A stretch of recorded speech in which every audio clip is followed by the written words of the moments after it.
Let's look at the conservation principle.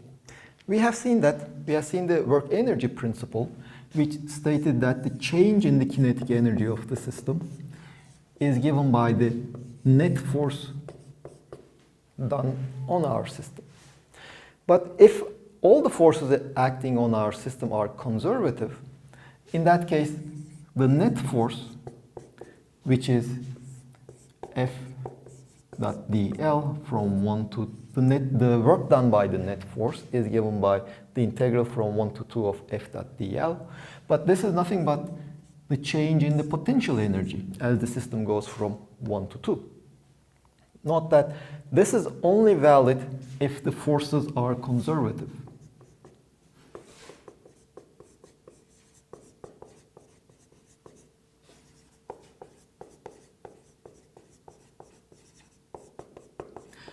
Later on, we will study what happens when the forces are not conservative.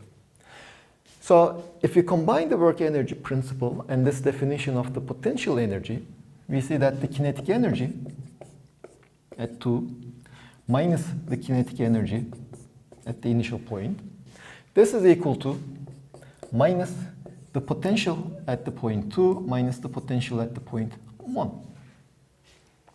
Now if you rearrange this, kinetic energy at the point 2 plus the potential energy at the point 2 is equal to kinetic energy at the point 1 plus the potential energy at the point 1.